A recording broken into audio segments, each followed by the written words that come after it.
Hey guys, welcome back to the channel. In today's video, I'm going to talk about a significant change that's being proposed in the city of Vancouver that's going to add increased supply to the housing market and change the way that neighborhoods are designed moving forward. If this is your first time to the channel, my name is Hasan. I'm a real estate agent in Vancouver and I make educational real estate content to help you in your real estate journey.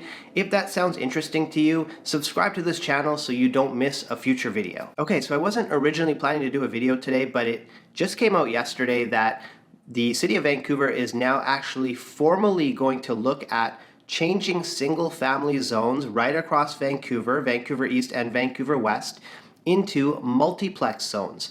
If you've been following my channel for a bit, we talked a little bit about the Vancouver plan and how it was loosely proposed last year or loosely presented as essentially a plan to densify the entire city of Vancouver, but gently. And what I mean by that is not necessarily densifying to a high-rise capacity, but densifying to a mid-rise capacity, which is also known as the missing middle in housing. So essentially the missing middle is that mid-rise component. Rather than having single-family homes in an area and in other areas you have high-rises, having something kind of an in-between point where the units themselves are larger, they have a bit more of a homey feel and a bit more privacy. That middle zone of housing, which is really lacked in the city of Vancouver, it looks like what's being presented now is going to address that. So to give you some background on what the proposed change is, first I'll let you know about the timing. They're going to start looking at this in February. It's going to go to a public consultation. And what the change is changing RS zones. And for you, RS zones are essentially over 90% of single family lots in Vancouver East and Vancouver West. So the proposal is to change these into either fourplex opportunities or sixplex opportunities depending on the size of the lot. Now a typical lot in Vancouver East, for example, for the most part is about 4,000 square feet. That would allow for a fourplex, and a typical lot on the west side of Vancouver, you see some larger lots on that side, 6,000 square feet, that would allow for a sixplex. Now, one of the changes that would come about with this change is the amount of space a developer, a builder, is allowed to build. So what they are proposing to change to is basically a 1.0 FSR. And what that means is whatever the size of the lot is, that's what a developer or a builder will be able to build. Right now, the FSR, it varies, but it's anywhere from 0.7 to 0.86, depending on where you're building throughout the city.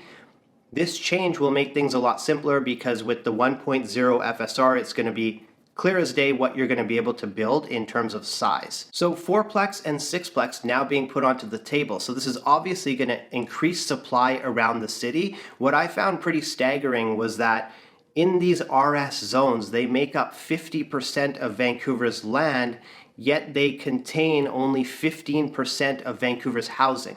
So if you think about that, because all of these are single family zones, they obviously can't compare to some of the high density areas, but that's a very large misuse of land and not really helping the public when it comes to the housing shortage. So I personally like this idea, and how it's going to work is with the fourplex and the sixplex, they'll all be individually owned. So essentially, if you were to build your fourplex or you were to build your sixplex, you could sell off 3 of the units, you could live in one of the units. If you're a builder, obviously you could sell off each component. Now what the city is saying is they obviously have to look at how this might affect city services, the strain on city services. So it may be a little bit of time for us to see the end result. But I personally think we're going to see something positive here, and I think we're going to see this change go through. Now, a big driver for me, which I believe is one of the biggest drivers that this is getting put on the table right now, is Premier Eby basically putting the pressure on municipalities to commit to approving new housing measures. So it's not a surprise that this is happening so early in 2023, where essentially David Eby put targets on municipalities saying you need to hit these numbers, you need to be moving housing forward. So I'm not surprised when it goes to public consultation.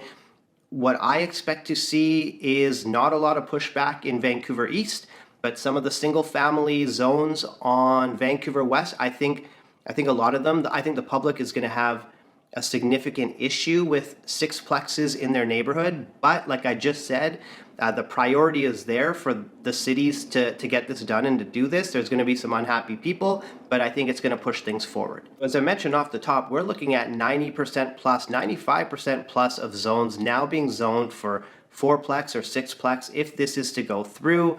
From a development angle, does this push the value of single family real estate up in Vancouver? I think if this goes through, it obviously does, and that's just based on the math between, a developer being able to build a 1.0 FSR versus say a 0.75 FSR. They're able to build more, so that property likely becomes more valuable. But I like this change as well because I don't believe it's cramming too much into a lot from a design perspective. I think that these fourplexes and sixplexes, some of the newer designs, are looking very sharp. I think they will fit in with a lot of neighborhoods.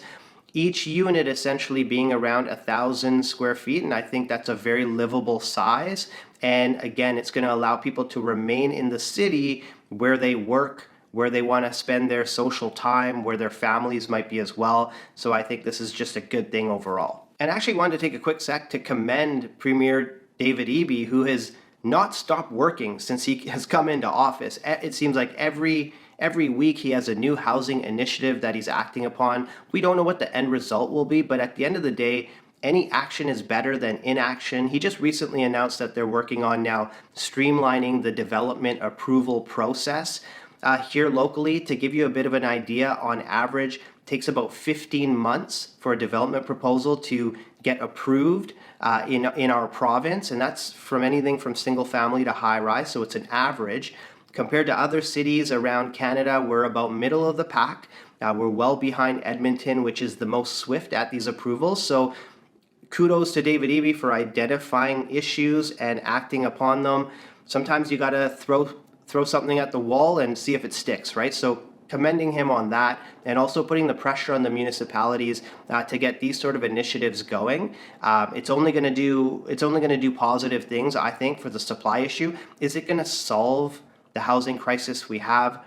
Unfortunately, it's not. We are so far behind, especially with the amount of immigration we're expecting and population growth. We are so far behind, but that's not a reason to throw our hands up in the air and not do anything about it. So any step is a good step. So guys, I'm going to be following this extremely closely on this channel. I do suggest that you subscribe to this channel so you can see future videos on this and other real estate content. And if you could do me a solid and hit the like button, what that does is it'll send this video out to more people so they can also learn from it. If you're in the Vancouver area and you want to talk about real estate, there's a Calendly link right in my description box right at the top. You can book me for a call. We can chat about real estate or anything else. So guys, thanks for watching this sort of impromptu video that I felt I needed to do today because I wanted to get this out there. But thanks for watching this video and have a wonderful day.